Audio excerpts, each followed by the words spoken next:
All right, my name is Rich Schmidt. I'm here with Susan Sokol Blosser. We're at the Nicholson Library. It's June 5th, 2018. And Susan, we'll start you out by asking, why wine? Well, that's a question I've often asked myself because I've wanted to be a lot of things over the course of my life, from ballerina to horse jockey to, at one point I wanted to be a translator for Japanese and English. I never, ever thought about wine. So it is ironic. It's how life happens. But interestingly enough, I was unwittingly prepared for it because I grew up in the Midwest in Wisconsin, where my father had a wonderful wine cellar, which was relatively unusual for that time because most of his friends drank scotch and soda or Manhattans or liquor. Sure. But he had gone to France every year for business for a special conference and had developed this love of wine. So he found a wine merchant in Milwaukee who sold him some of the best Bordeaux and Burgundy and German wines. And so I grew up, he shared those with the family, and I grew up drinking those. Just tastes at first, but then later, really enjoying it. So that was my taste in wine. And particularly Pinot Noir, which I love, and the German wines, the Moselle.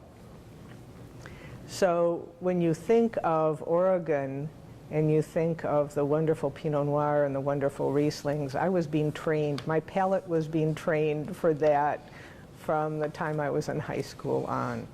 But I'd never had any agricultural training, or business training. So I went to great college, I went to Stanford. I actually went there because I wanted to study Japanese. But my wise mother, because I had been an American Field Service student to Japan my junior year of high school, came back just enamored of Japan. My wise mother took me to France the next summer, so that by the time I got to college, I was enamored of France and spent most of my time with the French international students and actually never took a Japanese class until my senior year. But be that as it may, I was a liberal arts major. I married Bill Blosser right out of college. He was a liberal arts major. Neither of us had any formal agricultural or business training. So the fact that we decided to start an agricultural business is just, well, silly, weird, dumb. There are a lot of names for it. And that we wanted to grow Pinot Noir because Bill had spent a year studying in France during college, and he had become enamored of wine. Pinot Noir had never done well in the United States. Well, that didn't stop us. Just because it hadn't been done didn't mean it couldn't be done. And we ended up deciding, rather than California, we would locate in Oregon, which had no European wine grape industry at the time. So the fact that we're actually still in business, that Oregon Pinot Noir has become a demand item internationally, that our children, the second generation, are now running the business and grooming the third generation is nothing short of a miracle and really should give all budding entrepreneurs hope. Sure. So that's a long answer to why wine.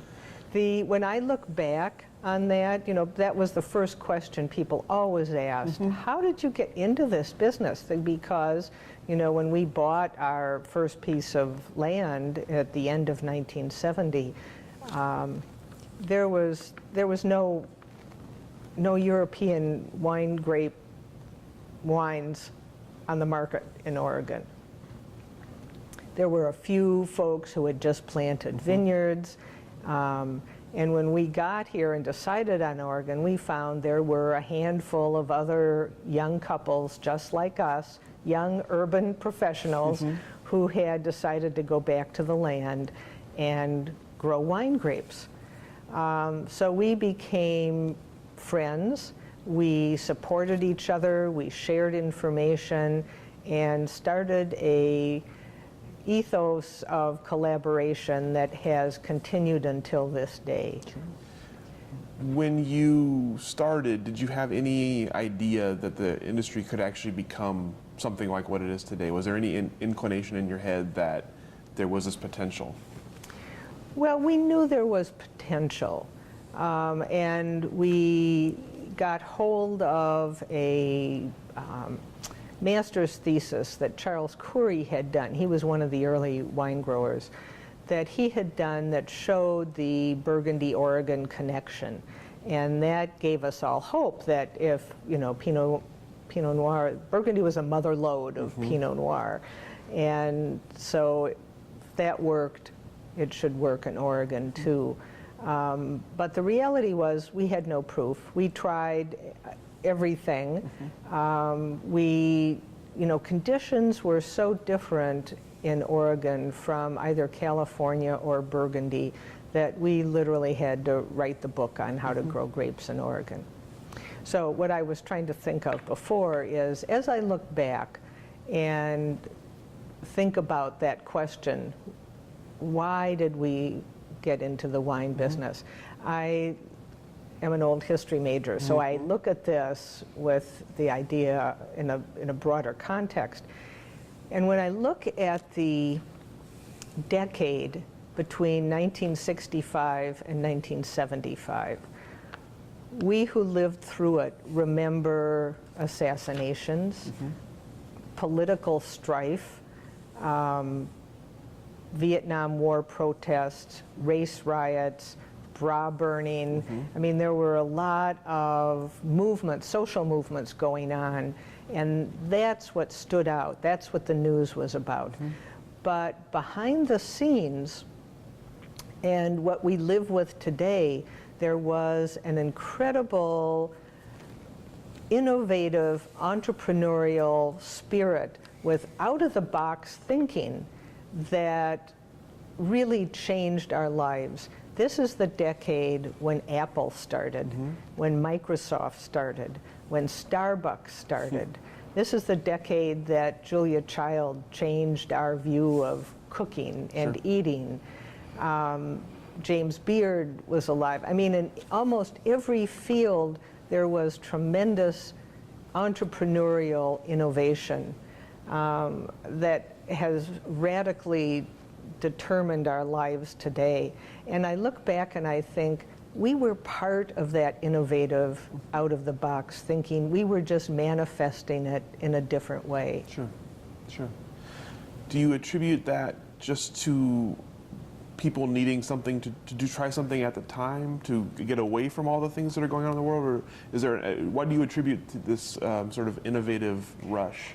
Well, that's really a good question, and people will answer that differently. I think there is such a thing as a spirit of the times. I mean, you can ask the question, why did the founding fathers who were in their 20s start a revolution? I mean, it was just, there was something in the air. The stars were aligned. I mean, you can look at it any number of ways, but it's always struck me as a history major how interesting it is that at the time that the United States was founded, the generation of, well, it was men primarily, the generation of men who were the most intelligent and the most thoughtful went into politics. I'm not sure that's happened since then. Probably a fair point. So you decide, you have this decision, you buy land, you have no real, not a lot of sources to fall back on in terms of how to grow fine wine grapes in Oregon. So what are your first steps? What are the challenges that you have to pass, and how did you go about surmounting them? Well, the idea of starting a vineyard was actually Bill's idea. And in my mind, it came out of the blue. It was not something that we had ever discussed, but I wanted to support him, and so I went along. We did a lot of research. That was something we knew how to do. And we talked to the other couples that were up here and just started experimenting and found a place to rent that was near the land that we bought. You know, we didn't know, in terms of looking for land, we didn't know quite what to look for, but we knew that grapes bloomed in usually June, and that we wanted an area that would be frost-free so the grapes wouldn't, the vines wouldn't freeze. And if orchards were successful, then that would be potentially good grapeland. Sure. And we found an old, it was actually a dilapidated prune orchard in the Dundee Hills that has turned out, we were so lucky because the Dundee Hills is sort of the Côte d'Or of the wine industry in the Willamette Valley, and with its wonderful Jory soil.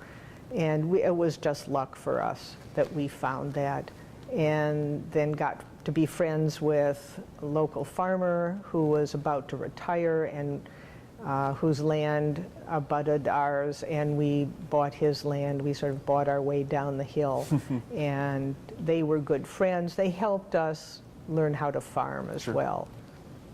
What was the reaction of the kind of the local farming community to these young yuppies coming in and growing grapes on the land there? Well, we didn't interface a lot with the farming community. They were not welcoming. There was a lot of skepticism. There was a lot of anti-alcohol, religious anti-alcohol. So we chose our friends carefully. And the irony, of course, is that all the people who protested our coming there, I mean literally protested, later sold their land for big bucks as vineyard land. Sure, sure. So as you're kind of experimenting and you're kind of learning your way, at some point you become much more interested than you originally were in the idea of growing grapes and making wine. Yes. How does that happen? So when we first started, Bill was working in Portland. I had just had a baby, and in the course of the 1970s, I had 3 children. One in 1970, one in 74, and the last one in 79. So I worked part-time as a reporter for the News Register. I taught several classes as an adjunct professor at Linfield, and finally, and worked, when we started the winery, worked in the tasting room on weekends. But then in 1980, my family invested in the winery. And, well, actually it was before that, but in 1980, we were able to pay Bill a salary as president of the winery, and so he left his job and became full-time at the winery. I didn't want to work for him. I didn't want him to be my boss. We were equals. And so we looked for an area that I could manage. And the one area was the vineyard. I was already writing the checks and keeping the accounts, but I was not actually in the vineyard very much, at any rate. So that's what happened. That's how I became vineyard manager. And we had one hired young man who started with us part-time when he was in high school, and then came on full-time after he finished high school. And he essentially taught me how to farm, as did the local farmer that we bought land from. So it was once I got, up till that point, the whole vineyard winery thing sort of swirled around me, and I participated in it, but it didn't, I didn't feel it in my gut, would be the way to put it. It was not my passion, it was Bill's passion. But once I got out in the vineyard and I was among the vines every day and I was responsible for them, things changed. And I really felt a sense of place and tied to the land. And that changed everything. And I essentially became more passionate about the business that Bill, who was slowly getting burned out because all the projections that he had done for my family weren't turning out. We were entering a recession, and I mean, there was just so much going on that was beyond our control. Sure. And the bottom line is the world was not ready for Oregon Pinot Noir at that time. So in 1990, we were really at a low point, and that was part of a recession. We couldn't afford to hire any help for harvest, and so our tasting room staff, the whole staff pitched in. We shortened the harvest, and that Christmas, Bill and I sat down and had a long discussion. Actually, we didn't sit down, we were walking on the beach. But one of us had to get a real job. That's the way we phrased it, outside the winery. And should it be me? I could go back to teaching. I had a teaching credential. I just have to get it renewed. That was a terrible idea to me. I did not want to go back to teaching high school in the public schools where, hormones are on fast forward and brains are on stop, pause. And the other reality was that Bill could command much more in the workforce, much higher salary than I could. And it turned out that he wanted to go back, and I wanted to get more involved. So the result was that I took over as president of the winery and the vineyard, and he went back, got a real job. They welcomed him back at his company, and he actually rose to be the head of the Portland office. So it was it was good for both of us. Sure. So I took over January 2nd, 1991, and ran the winery and vineyard until January 2nd, 2008, when I turned it over to two of our children. Sure. It's a very interesting role reversal to start off as Bill's passion project and to end with you as the president. Was there something about it? You talked about kind of it clicking when you're working in the vineyard. Was there something at that point that grabbed you and just said, this is what I want to do for the rest of my life or the rest of my career? Well, I wanted the challenge. I think that there were not many women in a decision-making role in the wine industry at that time, and I wanted to prove that I could do it. And I was willing to work for not much money because I just really wanted it, so we were saving money. We couldn't afford to hire somebody that actually knew what they were doing. And I was an owner. I mean, it was a job I never would have been hired for. Let's put it that way. But I got it, I wanted it, it was on-the-job training, and I learned a lot. Sure. Let's talk about some of the challenges you personally face. You mentioned being a woman in a position of power in the Oregon wine industry when there weren't very many. just being a woman in the industry, even from when you started, what were the dynamics like? Well, the wine industry in Oregon was started by couples for the most part, and yet it was a boys' club.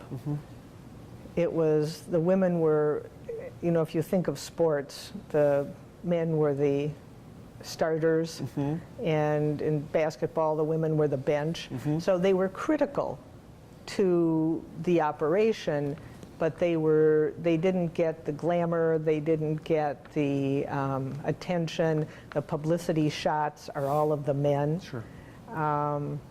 So that was one thing. The men were the decision makers. They were the stars. To a great extent, that's still true, and it's just slowly changing. So one example was when I was running the vineyard, we did a cover crop experiment, which was a collaboration between the Oregon State University, several departments in that at the university, and also the Yamhill County Soil and Water Conservation District, and it was led by the head of the Soil and Water Conservation District, who had come to talk to me and said, do you realize how much soil you're losing by clean cultivating? It just, when it rains, it flows downhill. So we started this cover crop experiment and actually found a really terrific little sheep fescue. And the Soil and Water Conservation Service awarded us Conservators of the Year. So we went to the awards dinner, and, I had managed this whole thing. But at the awards dinner, everyone came up to Bill and congratulated him. And I was just so insulted. I took it. I mean, I didn't know what to do. I wanted to say, hey, it was me. Or to say to Bill, aren't you going to tell him that I'm the one who did this? But he didn't, and I didn't, and so that's why it sticks in my memory. Sure. And is that changing? Has that changed? Oh, I think it has changed. I got used to being the only woman in the room. The phenomenon of coming up with an idea and people passing over it, and then another man in the room comes up with the same idea and everybody says, oh, that's brilliant. Women, my generation, are used to that. But I was never a victim of assault. So it was more subtle. It's one of the things we see a lot. We see a lot of young female winemakers in the industry now. We see a lot of young female presidents and things like that. So clearly, you sort of paid the dues for the future generation. Do you foresee an Oregon wine industry becoming more 50-50 down the road? Oh, definitely, definitely.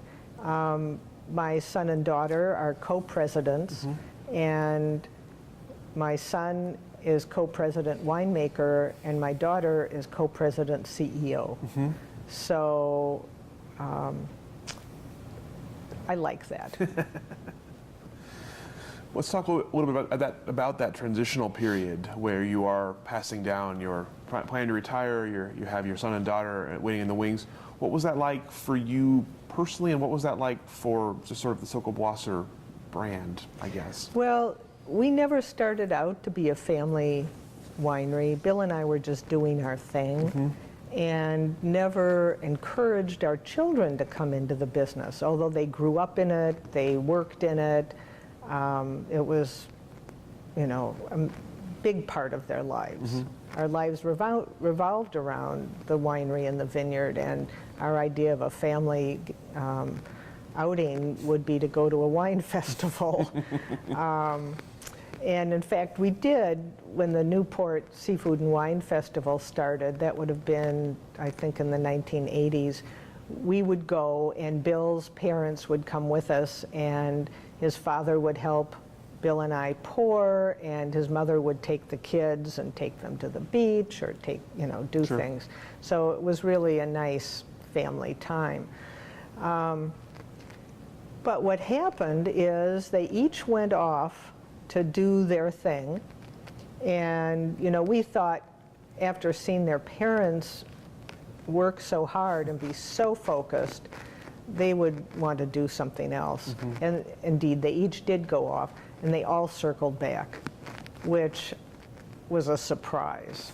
So the first one really to circle back was Alex, who went to Trinity College in San Antonio, Texas, and came back to go to OSU and study horticulture, and ended up actually at PSU and got an MBA, and worked for a distributor, and came on in 1998 to help me with sales. Alison went to France the senior year of her high school, and then went to PSU, and then went to University of Washington to get her MBA. In the meantime, she worked for me as my assistant, doing, during summers or in between classes. And one day I came home from a meeting, and she was in my office and sitting in my chair, and I, took a double take, and I said, well, what role do you see for yourself at Sokol Blosser? And she said, your position. And we both laughed because she was still so young. But after she got her MBA and decided she wasn't sure she wanted to come back to the winery, she had taken an internship at Nordstrom, which was really valuable. Mm-hmm. They have such a wonderful customer service ethic. And then she took a job afterwards at Nike, and wasn't that happy, because you start at the bottom when you're in a really big corporation like that. And I needed help. And I said, Alison, why don't you come work for me? And she said, Mom, do you realize that if I come to work for you, I'll be lowering the annual salary of my graduating class? Because I couldn't begin to pay her what her cohorts were making when they went off to get jobs. But I said, Alison, you'll have decision-making responsibility, and you'll have a future. And so she came, and she and Alex can tell you more about that. Sure. So that was in 2004. And at that point, when I had my oldest son, Nick, had started his own company. So he was not looking for employment, and I didn't push that. But I had Alison and Alex working for me in sales and marketing, and they were still young. They had a lot to learn, but I knew at some point they would want responsibility. And I called a woman named Pat Frischkoff, who had started the Austin Family Business Center at Oregon State. And she came and gave us some lessons, said, this is what you have to watch out for. She was sort of our consultant for a while. We started a 3-year transition. And we started because this was, say, in 2004, the end of 2004. We started because I realized several things. One was that I had achieved what I wanted to achieve in the winery, and it was time for a new vision. We had to have a vision, and maybe it should be the next generation. So that was one thought. Another thought was that when I was out on the road traveling, doing sales, and working with significantly younger sales reps, that maybe someone closer to their age would make a better relationship with them, because the wine business is a person-to-person, you know, and the people that I had relationships with were still there, but they were no longer in the street. Most of them that I knew as salespeople, had risen to management positions. Sure. So there was that, and I faced the fact that I was tired. And then one more thing that just put me over the top, and that was I realized that I wanted Alex and Alison to feel in their gut, at the very innermost level, the responsibility for the business. And in order for them to feel that, they had to have the responsibility. And for them to have it, I had to step back. So we started this transition plan, and one of the big decisions was, okay, who's going to be president? And they both wanted it. And that's actually a big chapter in my book, because that was a big deal. And they will talk about that, make sure that they talk about that. Absolutely. And it's worked out, having co-presidents. That's the good news. So that decision, the board made that decision, and it didn't really hit me what I was doing until the final transition year, which was 2007. And up till then, it had been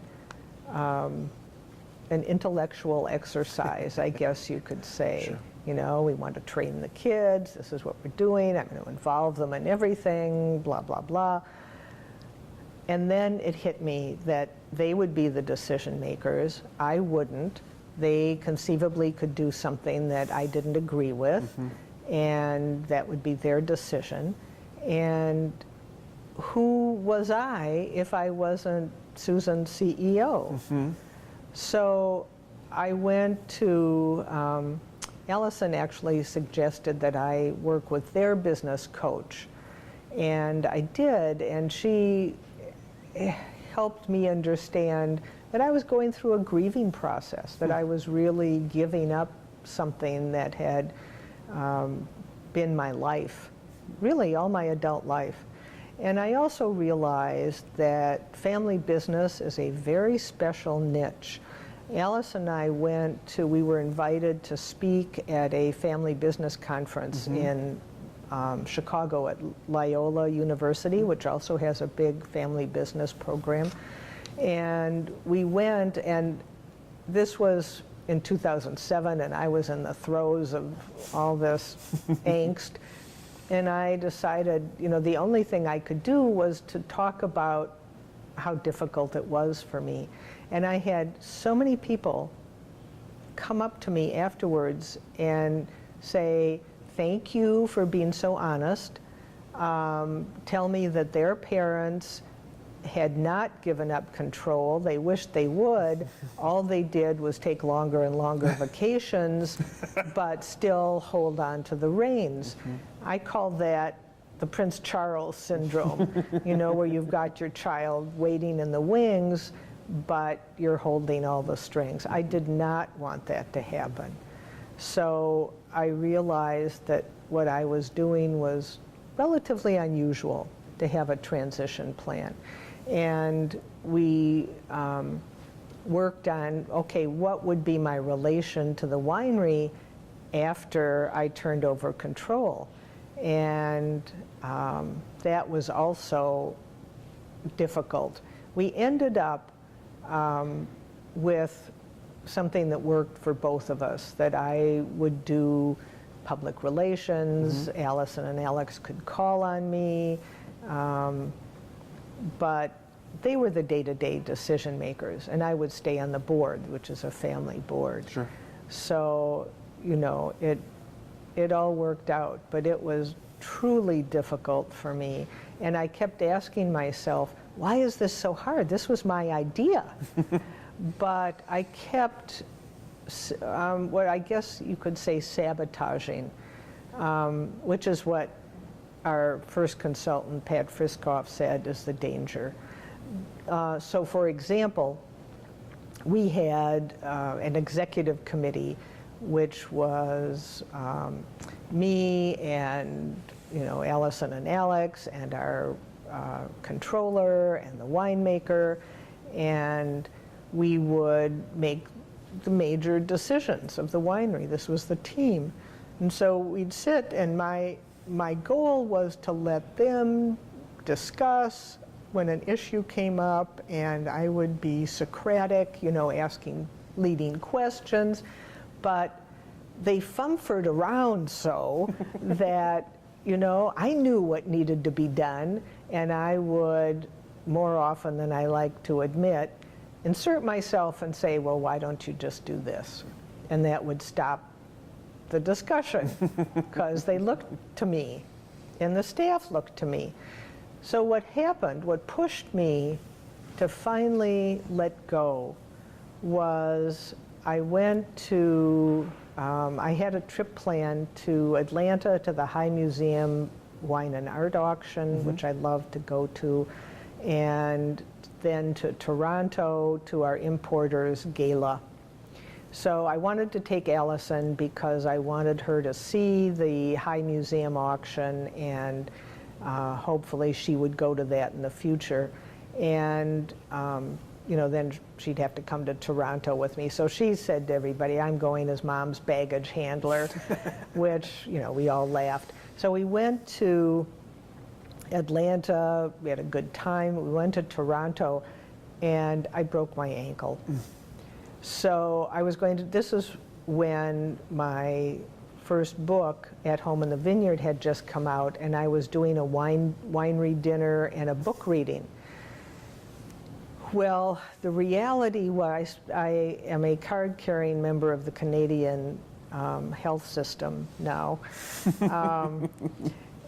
But my ankle was in a cast, and I couldn't stand. This was, the next day that I had to do this, and was actually in a wheelchair. So I asked Alison to stand up and talk about the wines and to go around to the tables and talk to people, which she had never done. So that was a big deal for her. She did it well. That was a teachable moment. And we came home, and I found out that I just couldn't make it up the stairs and down the stairs on crutches, or even without crutches, to my office. And so we set up a satellite so I could get on the network from home, because I live right at the vineyard. And for the next month, I worked from home. And I look at that gave Alison and Alex the chance to take over, and the staff looked to them. I was out of the way. And I look back and I think the universe stepped in and gave me a swift kick to get me out of the way. But that's what broke the log jam, so to speak. So you mentioned a couple of your books. Let's talk a little bit about sort of the process for that, how you decided you were going to write books, how you went about writing them, and then sort of the reception to that. Okay, well, I had done a lot of writing as, history papers, and then I worked for a newspaper, so I did feature writing. And when we started, when I mentioned before that we literally wrote the book on how to grow grapes in Oregon, we actually did put out a pamphlet, and I wrote the introduction to it, which was a history. It was pretty brief at that point, but how the wine industry started. And then as that pamphlet became a full-fledged book, etc., I made that chapter longer and longer. And I had a friend who said to me, you know, the industry is changing. This was in the 1990s. Industry is changing. There are not many people who remember what it was like at the start, and you're one of them. Start writing. And so I took that chapter and started turning it into a book. And I had no idea how to do that because it was not, I thought at first, oh, I'll write a history of the Oregon wine industry. And then as I got into it, I realized I couldn't write a history. I was part of it. I couldn't have the distance that you need to write a history. And besides that, I had biases. So saying that I would just tell my story freed me tremendously from having to be neutral. Sure. And so I started by writing all about the animals that we had, the dogs, the cats, the peacocks, you know, the animals in the vineyard, and then I'd write all about neighbors, and that just didn't, you know, that just didn't seem right. I didn't know how to organize it. And Alex said, Mom, why don't you organize it by your hairstyles? Because when I was working in the vineyard, I had really long hair and braids. He said, that was your Mother Earth phase. And then, you know, when you took over the winery, you had it cut. And when it started to go gray, I started frosting it, and I had a blonde phase. I mean, it's pretty funny. I didn't do that. But another friend said to me, tell it as it happened. Let it unfold to the reader as it happened to you, and get the feeling of the dirt. And so that's what I did. I started with how it all came about, and really didn't do much editorializing until the last chapter, when I talked a little bit about being a woman in the business and, you know, that kind of thing. And that, I had a very hard time finding a publisher. When I first had this idea, a friend who had an agent, a New York agent, recommended me, and this New York agent took me on, and I went to New York and met with her, and she couldn't find a publisher for me. I mean, Oregon was just, wine grapes in Oregon was just not a subject that New York publishers were interested in. I finally was recommended to me that I contact University of California Press. I also tried Oregon State University Press, which has a nice big press. I tried the Oregon Historical Society Press. I thought, this is history. This is Oregon. They didn't want it. But the University of California Press, when I sent it to them, they called me right away. Wow. They had a lot of wine books. They had nothing on Oregon. This really appealed to them. Sure. And that's who published it. So that was very exciting to me. So that was published. It went up to 2003, I think, and it was actually published in 2006. So when Alison and Alex took over, well, it was about 2013 or 2014, that they said to me, you know, this book is out of print, and we think you should update it. So there are not many copies left, just the winery has all the extant new copies. And that was called At Home in the Vineyard. So I went to Carrie Timchuk, the director of the Oregon Historical Society, and said, Carrie, I would like to update this. Would you be interested in publishing it now? he said, well, we no longer have a press, but let me introduce you to someone who might be interested. And he introduced me to Graphic Arts Publishing, which had just been bought by Ingram, which is a big distributor, and they had one small division called Westwind Press that is the only commercial press within the big Ingram group. And they were very interested, so I worked with them, and the goal was to come up with a book that gave some perspective on, with the perspective of age, reflections, as well as telling the story, and to give it a culinary slant. And when my editor first said, why don't you include recipes? I pushed back and I said, well, I'm not a chef. And she said, yeah, but don't you have food memories? And wow, a light bulb went off, because, it's wine and food. That's what it's all about. And so I had a really good time deciding what recipes to include, and I included one for each chapter. There's 12 recipes that were some of mine, some things from my childhood, some things from Bill's, things that Bill cooked, or that were the kids' favorites, just things where the recipe is woven into the text. And it's actually at the end of the chapter, but the idea of it is in the text. So no slick pictures. It's not a recipe book, but there are food memories within it, and also a lot of editorial comment.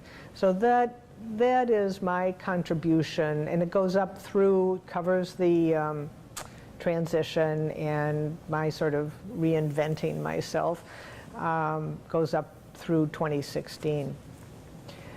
And that's called The Vineyard Years, a memoir with recipes.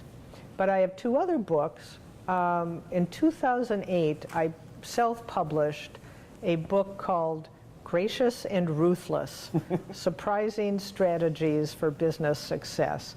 And this is a series of short essays with illustrations by the Oregonian, at that time, editorial cartoonist Jack Oman, pictures of me at work. Cartoons of me at work, to lighten it up a bit. But they were things that I had learned that I don't think they really teach you in school, but how to run a successful business, stay true to your values, and that's, it all, I love the title. People pushed back at that too, and you said, really, ruthless? And I said, yes, because the idea is that the ruthlessness is not evil. It's looking at a dispassionate way. What is it that's best for your business? Sure. And then how you deal with that is the gracious part. So you need both. You can't be just one. And then the last book, I wrote after the transition, after turning over control, because it was so difficult for me. I learned so much from it. I thought, I need to write about this. And I realized that everybody talks about accumulation. You want to accumulate knowledge and well-being and friends, and I mean, it's all about, that's all you hear when you're growing up. Nobody talks about letting go, but it's something that we all do in various ways. I could be a mother sending her child off to kindergarten or to college. I mean, but for me, giving up something that had defined me for so many years was a big letting go. So I wrote about it, and that's the title, letting go. And I self-published that as well.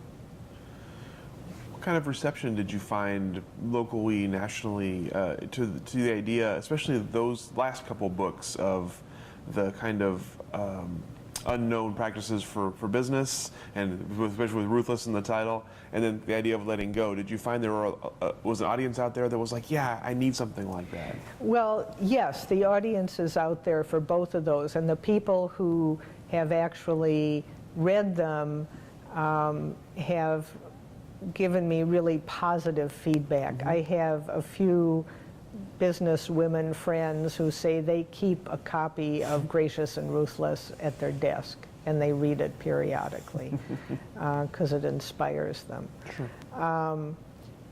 And the same thing with letting go. People have, people said, I bought this for my husband because he needs to understand that there's life after business.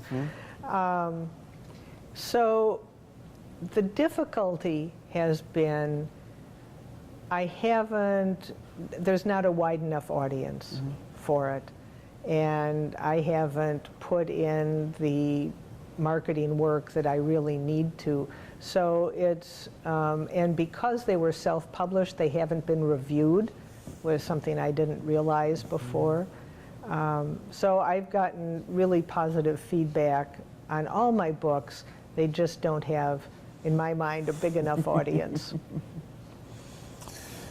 So let's back up just a little bit and talk about the Sokol Blosser certifications, or certified organic and sustainable. I know you were among the early adopters of both of those. Tell us why that was important to you, and how you went about sort of becoming organic, becoming sustainable. Well, one of the certifications that was really interesting to me was the Salmon Safe, Mm-hmm. which started in 1995 or 96, and they came to me and said, we would like to certify you as Salmon Safe. And I said, well, why are you coming to me? I'm up in the hills. Why aren't you down talking to the dairies, which are, polluting the streams? And the fellow from Salmon Safe said, well, we want to get wineries on board. We know you qualify. We want to start with you. Mm-hmm. And he said, the pollution flows downhill. So that's why what you're doing is important, and we want to celebrate that. So that was, I hadn't thought, yeah, of course it runs downhill, and that this is important. So that got me thinking. And, when Bill Blosser and I got married, he was already a lifetime member of the Sierra Club, so we've always thought of ourselves as environmentalists. But at that time, it meant more like you were a tree hugger. You wanted to save old growth forests. Mm-hmm. So our understanding of what it means to be sustainable and how everything is tied together has broadened over the years. And I became interested in organic once the national organic standards were passed. Mm-hmm. The challenge, and I went for the Live certification, I went for the Food Alliance certification, but ended up really just with organic.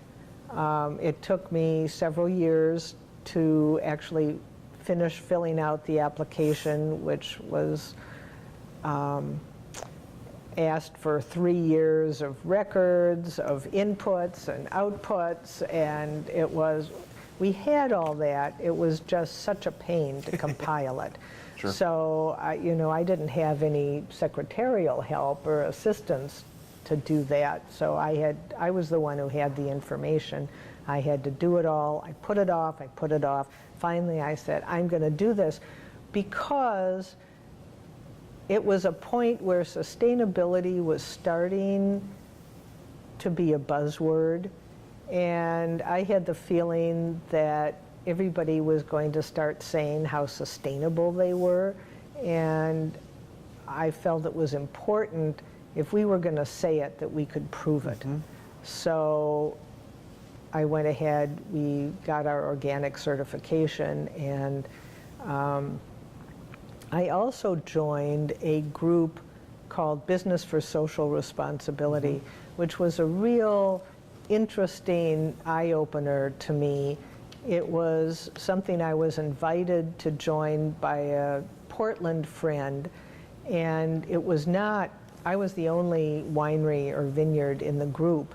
It was all different business, small businesses in Portland. And the idea was we operated our business according to the triple bottom line, people, planet, profit, and that was different than the traditional way of operating business, which was only profit. So this was, it was really exciting to find other businesses that felt the way I did, and they became friends, and we sort of grew together. It disbanded as people went off and did their own things in other ways. But it was a group that was started by national companies, Patagonia, Ben & Jerry's, Levi Strauss, that were all, some of them are no longer owned by the owners who started BSR, Business for Social Responsibility, but it was a beacon to us. So what my kids have done since the organic, because that's just a piece of sustainability. The other, well, and one other thing we did was in our building, we went for the LEED U.S. Green Building Council LEED certification, and we ended up being the first winery building in the world to get LEED certification, which was very exciting. So our goal, my goal, was to be sustainable, have sustainable practices in every area of the operation. The glass that we use, consider the weight of the glass we use, the paper for our labeling. We eliminated the metal capsule. We stuck with cork, which is a renewable resource. I mean, just what we sold in the tasting room, being organic in the vineyard. And there was no certification for that. That was just our goal. But now there is a certification for that, and it's called B Corp. And that's what Alison, actually Nick, who was chairman of the board for a number of years, since I think 2008, he took over when I left. And he said, you've got to go for B Corp. And Alison and Alex made that happen. But that is a triple bottom line certification, which is pretty exciting. Do you feel like that you had influence on others in the industry? Because you were, again, ahead of the curve on a lot of this. Do you feel like your accomplishments and the ability to do these things led others in the industry to follow? Well, I'd sure like to think that. I know that when we found some things, we alerted other people and they were able to follow us. For example, there was a time when we found a way to recycle all the shrink wrap. That was huge. And because all the pallets come shrink wrapped, and we shrink wrap them after we fill the bottles. And so we passed that along to all the other wineries, and they were able to recycle their shrink wrap as well. So that would be one small example. Now, we no longer can do that, but for a long time, that was pretty neat. Let's talk a bit about your relationship with Linfield. It's a long relationship with Linfield. Obviously, you taught here. You had a big hand in starting the archive.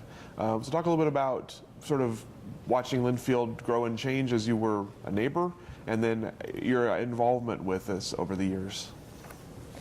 Well, I taught at Linfield when I was, let's see, this would have been in the early 1970s when we moved out to the vineyard. I didn't know any women, and I joined AAUW, American Association of University Women, which was very active at that time and made a lot of friends, a number of whom were either wives or professors at Linfield. And we started a little women's group where we would get together and talk about issues. I was the only one in the wine business, and we were all friends. And they suggested that I apply to teach when one of the history professors was going on sabbatical. So I did and got the job. I managed to turn teaching one class into a full-time job because it was like giving myself a self-tutorial. I was just a little bit ahead of the students, but I loved it. It was so exciting for me. So I taught American history with an emphasis on the early years, with especially the American Revolution. And then I taught the next year history of women in the United States, which, good for Linfield for letting me teach that because it had not been offered before. And that was really a self-tutorial because I had to find the resources, and that was great fun. Sure. And that was during the, I remember teaching here in 1976, bicentennial. After that, it became, because I wasn't paid diddly squat to teach, it became a luxury I couldn't afford. And I was needed at the winery when we started our tasting room and the wine, so I quit. But I've always had friends at Linfield. And then when Tom Helly came on, and Jeff Peterson, was working, I'm not quite sure how I got involved in this, but in 2007, I think it would be or 2008 probably, as my kids needed space, I thought, what's going to happen to all these records that probably aren't being kept on paper anymore? This could be the last generation that kept records on paper. And before we had started the vineyard, I had worked in North Carolina in the basement of the library in their private manuscripts collection, which is world famous, called the Southern Historical Collection, and knew how important primary manuscripts are. And I went to Tom Helly and said, I have an idea that might interest you, and Linfield really could be the leader in this. And he was excited about that and really made it happen. I'm so proud of that. And it struck me as so interesting. So anyway, the Sokol Blosser 28 linear feet of records were the first acquisition. But Tom went out and found a donor for a temperature-controlled facility and hired a archivist. I mean, it was just, he did it right. So I was so proud of what he did. And it made me realize that I went from writing history to making it, which kind of gives me goosebumps. It's strange to think of yourself as a historical figure, right? Yes, yes. So what was when you were thinking of the importance of collecting these materials, was there what was important about it to you? Why was it such an interesting and important topic? Well, here's an industry, the wine industry, which didn't exist a generation ago. In the space of one generation, it grew from 0 to 60, from nothing to international acclaim. And I would think that at some point, historians would be interested, or journalists would be interested in the records of what were people thinking, what was it like, what did it cost, what was going on at the time. And the way to get at that is primary documents. Speaking of that, what does it mean to you to be referred to as a pioneer of the Oregon wine industry? Well, I've gotten used to that term, but for many years I scoffed at it.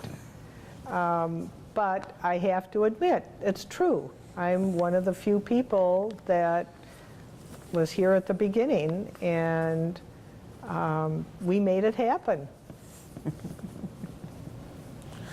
Do the other pioneers, do you guys get together and talk about being a pioneer? Is there a kind of a shared experience there? Well, there's a shared experience, but we don't get together to talk about being a pioneer.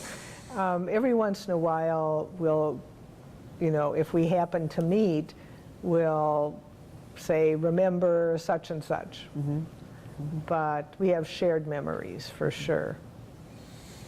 What about your kind of a role as a mentor in the industry? Who are some of the people or some of the organizations you've worked with in the industry that you kind of think fondly back on, like, look at what that person did after they worked with me? Well, Sokol Blosser, as a winery, I think mentored a number of folks, people who worked for us as they were getting started. John Paul from Cameron worked for Sokol Blosser. Mm-hmm. Terry Castile worked for Sokol Blosser. Roland Souls worked for Sokol Blosser.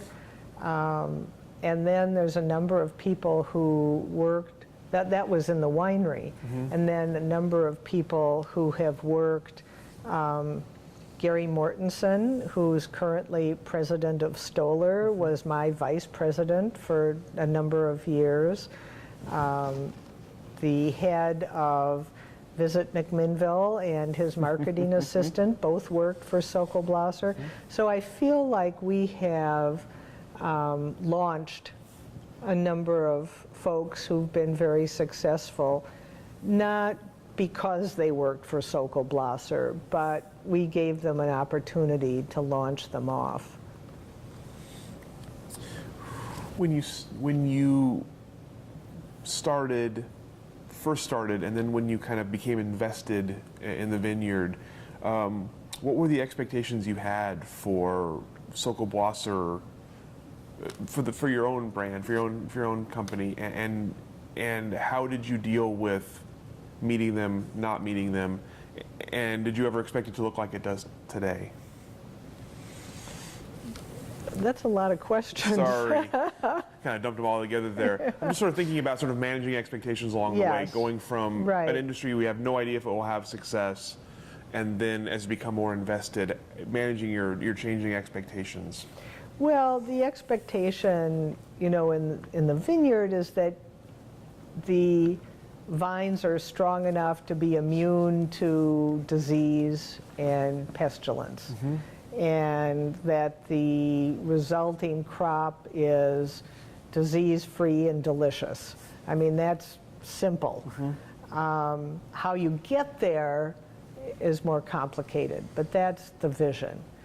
In the winery, it's been interesting to look at where we want our brand to be, because we want each vintage to be in the top tier of whatever that vintage is. Mm-hmm. I am not a wine geek, and when wine geeks come and want to talk to me about all the wonderful different wines they've had, my eyes glaze over.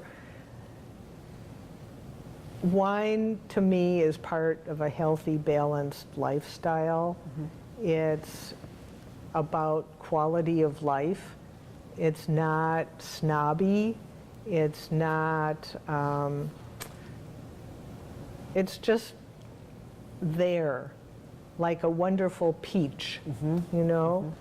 And it's an accompaniment, a great accompaniment to a meal, and we have different varieties and flavors and tastes to go with all the different things that we eat. You know, people say, one of the questions I'm asked all the time is, what's your favorite wine? And there's really not one answer to that, because it depends on what mood I'm in or what I'm eating or any number of things that are happening.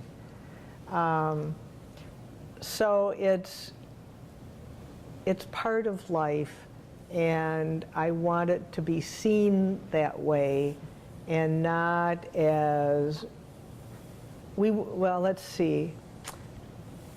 I'm trying to be diplomatic here.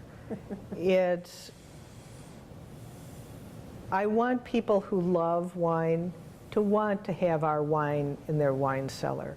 I don't want it to be a status symbol, collector's item, but people who collect wine, I would like to like my wine.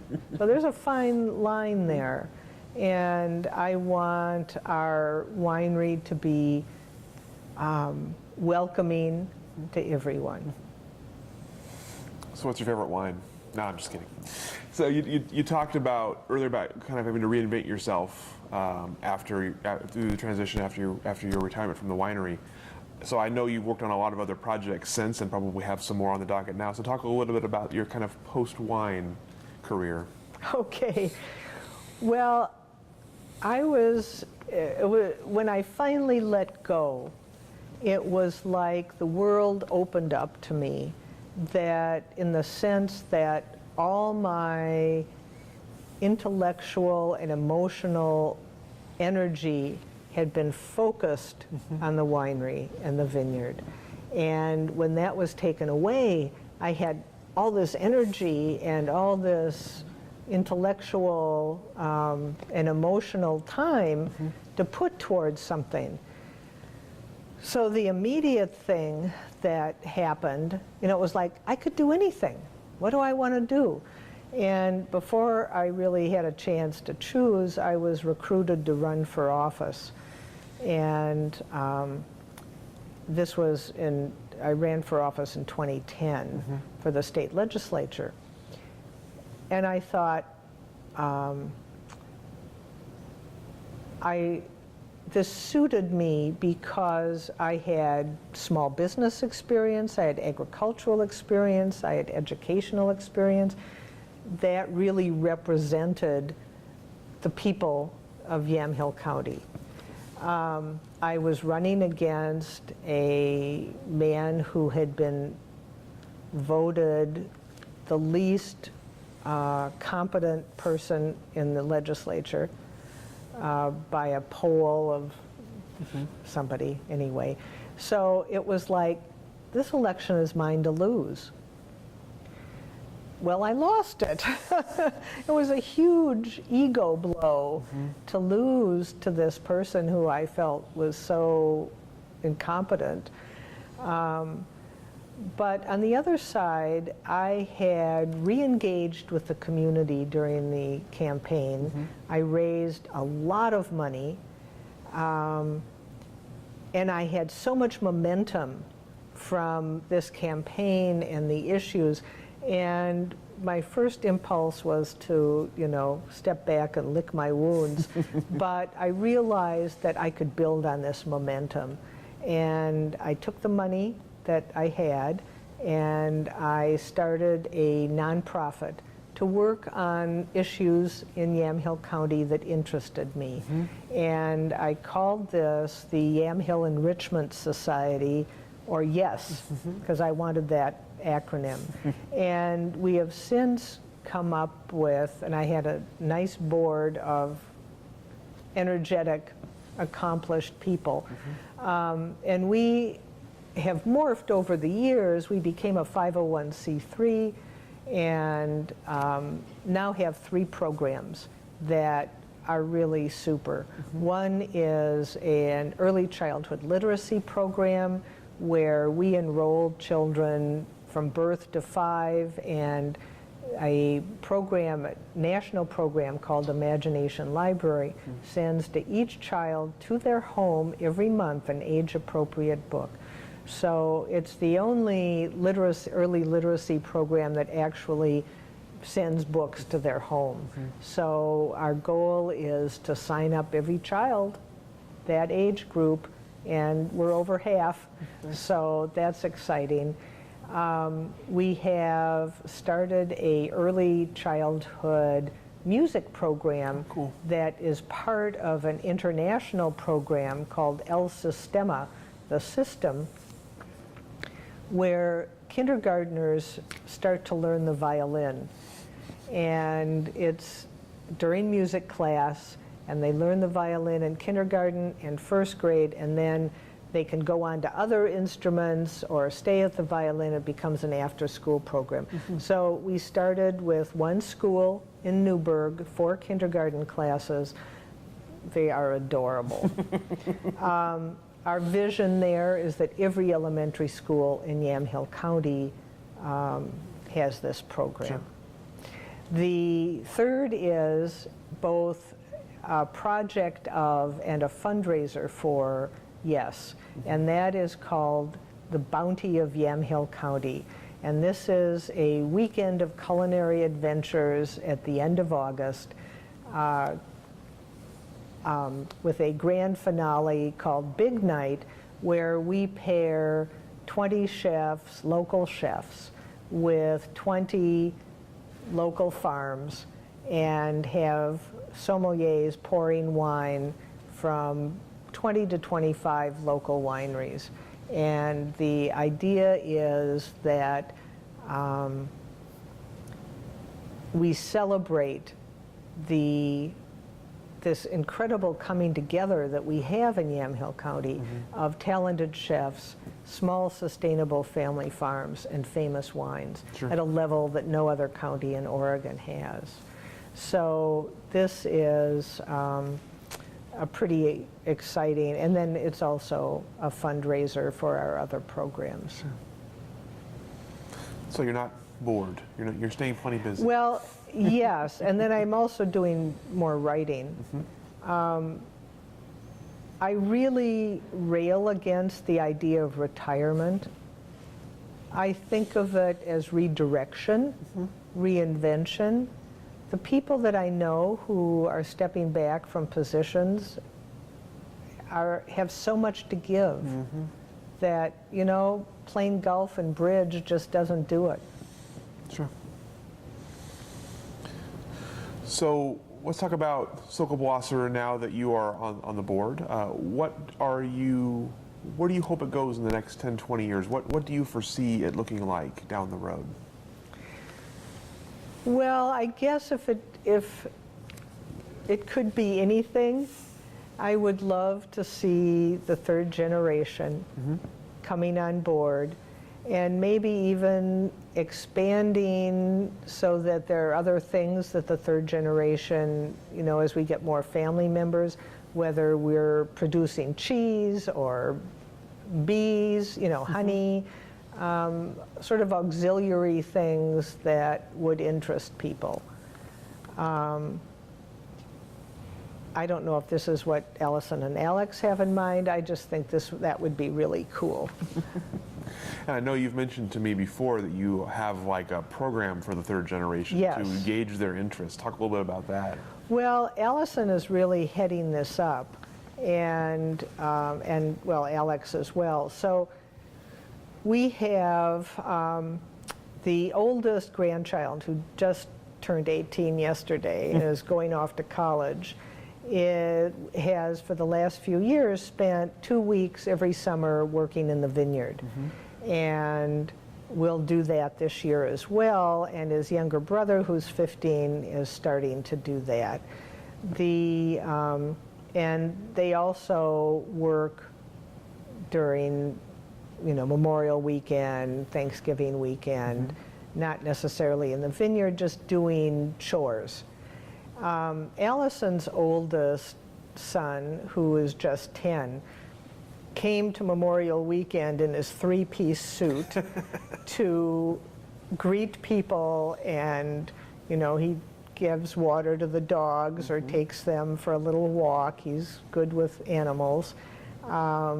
He's just a charmer, and that's pretty cool. Alex's twins, who are almost 16, tend to work more in the winery during harvest when they can.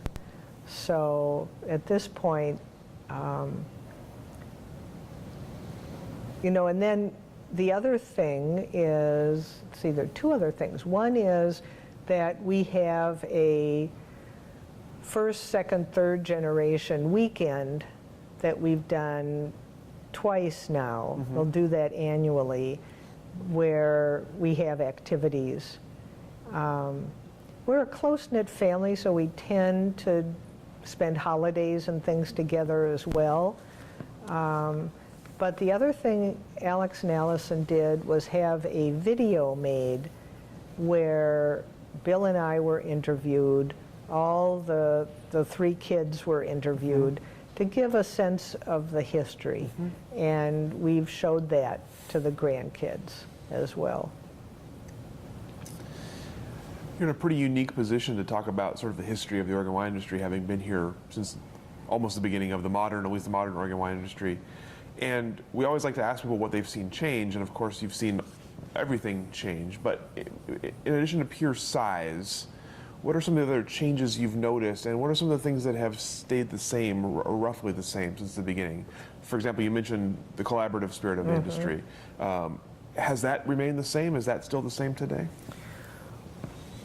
Well, I'm not there on a daily basis, but my sense is that it has. And there were always outliers who were not collaborative, who just were there for themselves, and there's still that today. But for the most part, the key players there's enough collaboration to keep it going. The AVAs were a big deal. It took a long time to get those going, because at first we wanted just to promote Oregon. So now that's been a change. I think the biggest change that I see, and the thing that I see as potentially worrying, is that as the founders, the other pioneers, step back and they have no family to take over, they've chosen to sell. And for the most part, they have sold to out-of-state entities. What that means is that, they're good companies. That's not the issue. The issue for me is that decision-making is no longer local. And I sense that, particularly as I look for sponsors for Big Night, for my nonprofit. The decision, which used to be made right here, now has to go through all kinds of channels to be okayed at a distant, someone who doesn't really have a stake in this, not community-oriented. So that's a concern. That's what's happened. I mean, that's happened to a lot of industries. The banks is a great example. That used to be major supporters of a lot of local nonprofits, now have stepped back. So the other thing that's happened that is kind of exciting is that McMinnville has become quite a wonderful little town. Now, it has there seemed to be a proliferation of wine tasting rooms, which, you know, for locals, that's not a draw. We want more interesting things to pull us in. But 3rd Street is really wonderful, and it's become quite a wonderful place. Where do you see the Oregon wine industry heading in the next decade or two?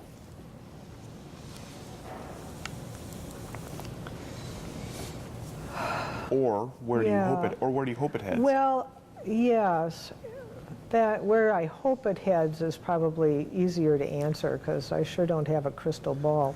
But I really hope that the Oregon wine industry keeps its community orientation, the triple bottom line orientation, which so many of the wineries have, that the B Corp certification becomes more widespread, that the sustainable vineyard practices, you know, that we become, continue to become, because I think we're well on our way, a model of how business can be run.